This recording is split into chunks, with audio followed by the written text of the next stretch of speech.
दोस्तों सोचिए, एक सुबह आप उठते हैं और आपका फोन नोटिफिकेशन से भरा हुआ है। ब्रेकिंग न्यूज, मिसाइल्स लॉन्च हो चुके हैं, दुनिया के बड़े देश एक दूसरे के खिलाफ खड़े हैं और सोशल मीडिया पे सिर्फ एक ही बात चल रहा है, वर्ल्ड वार 3 शुरू हो चुका है। क्या ये सिर्फ एक ख्याल है या सच में हम उस दौर के करीब में हैं जहां दुनिया एक बार फिर जंग के कगार पे खड़ी है? आज की इस वीडियो में हम बात करेंगे वर्ल्ड वार 3 के उस पॉसिबिलिटी के बारे में जो हर किसी के मन में सवाल उठा रहा है। कैसे शुरू हो सकता है ये युद्ध, कौन से देश होंगे इसके सेंटर में और क्या होगा इसका अंजाम? तो अपनी सीट बेल्ट बांध लीजिए क्योंकि ये सफर सस्पेंस, फैक्ट्स और थोड़ी सी घबराहट से भरा हुआ है। चलिए शुरू करते हैं। दोस्तों, दुनिया आज एक ऐसी सिचुएशन में है जहां एक छोटी सी चिंगारी भी बड़ा धमाका कर सकती है। आप न्यूज देखते होंगे, रशिया और यूक्रेन का कॉन्फ्लिक्ट, चाइना और ताइवान के बीच तनाव, मिडिल ईस्ट में रोज का वायलेंस, ये सब क्या इंडिकेट कर रहा है? जियोपॉलिटिकल एक्सपर्ट्स के मुताबिक आज दुनिया के major powers United State, China, Russia एक दूसरे के साथ एक कोल्ड वार जैसी सिचुएशन में है। लेकिन ये कोल्ड वार कभी भी हॉट वार में बदल सकती है। तो पहला सवाल, क्या ट्रिगर्स हो सकते हैं जो वर्ल्ड वार 3 को स्टार्ट कर दे?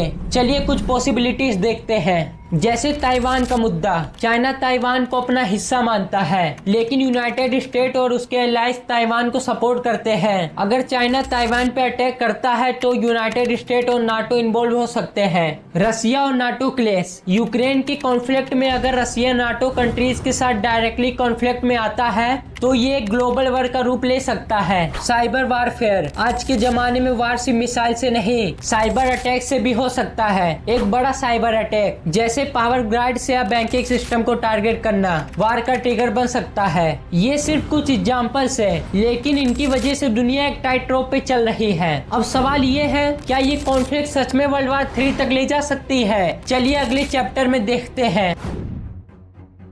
अब बात करते हैं उस सवाल की जो हर किसी के दिमाग में है, अगर वर्ल्ड वार 3 होता है तो कौन कौन इन्वॉल्व होगा? दुनिया के मेजर पावर के अलायंसेस को समझना जरूरी है। एक तरफ है नाटो, जिसमें यूएस, यूके, फ्रांस, जर्मनी जैसे देश शामिल है। ये ग्रुप दुनिया का सबसे पावरफुल मिलिट्री अलायंस है। दूसरी तरफ है रशिया और चाइना का अनऑफिशियल पार्टनरशिप, जिसमें ईरान और नॉर्थ कोरिया जैसे देश भी इनडायरेक्टली सपोर्ट कर सकते हैं। लेकिन ये वार कैसा दिखेगा? वर्ल्ड वार 1 और 2 में ट्रेंचेस और ग्राउंड बैटल्स थे, लेकिन वर्ल्ड वार 3 मॉडर्न टेक्नोलॉजी के साथ बिल्कुल अलग होगा। जैसे न्यूक्लियर वेपन्स, रशिया और यूएस के पास इतने न्यूक्लियर वेपन्स हैं कि एक ही स्ट्राइक में बिलियंस डेथ हो सकते हैं। ड्रोन्स और एआई, आज के वार्स में ड्रोन्स और वेपन्स का इस्तेमाल बढ़ रहा है। वर्ल्ड वार 3 में शायद एआई कंट्रोल्ड वेपन्स भी देखने को मिले। इकोनॉमिक वारफेयर, वार सिर्फ बैटल फील्ड पे नहीं होगा, ट्रेड, एनर्जी सप्लाईज और करेंसी मार्केट्स में भी तनाव होगा। और एक बात दोस्तों, इंडिया कहाँ खड़ा होगा? इंडिया का न्यूट्रल स्टेंस के बावजूद उसकी स्ट्रेटेजिक लोकेशन और मिलिट्री पावर की वजह से प्रेशर होगा किसी न किसी साइड चुनने का। तो क्या ये सब एक फुल स्केल वार में बदल जाएगा या डिप्लोमेसी इसे रोक लेगी? ये बात करते हैं अगले चैप्टर में। अब सोचिए, अगर वर्ल्ड वार 3 शुरू हो जाता है तो उसका अंजाम क्या होगा? ये कोई हॉलीवुड मूवी नहीं है जहां हीरो सब ठीक कर देता है। रियल लाइफ में कॉन्सिक्वेंसेस कैटेस्ट्रोफिक होंगे, जैसे लॉस ऑफ लाइफ। एक्सपर्ट्स के मुताबिक एक ग्लोबल वार में मिलियन ऑफ लिव्स खतरे में हो सकते हैं, न सिर्फ बैटल से बल्कि फेमाइन, डिसीज और रेडिएशन से भी है। इकोनॉमिक कोलैप्स, दुनिया के सप्लाई चेन्स, स्टॉक मार्केट्स और करेंसीज तबाह हो सकते हैं। आपके डेली लाइफ में पेट्रोल, फूड और मेडिसिन की शॉर्टेज हो सकती है। इन्वायरमेंटल डिजास्टर, न्यूक्लियर वार या बड़े स्केल पे कन्वेंशनल वार एनवायरनमेंट को रिवर्सिबल डैमेज कर सकता है। न्यूक्लियर विंटर का खतरा है, जहां धूप चुप हो जाए और क्रॉप्स फेल हो जाए। और सबसे डरावनी बात, ये वार शायद कुछ दिन या महीनों में खत्म ना हो, ये सालों तक चल सकता है। लेकिन क्या हम ये सब देखने के लिए अभी हैं? चलिए अगले चैप्टर में इसका जवाब ढूंढते हैं।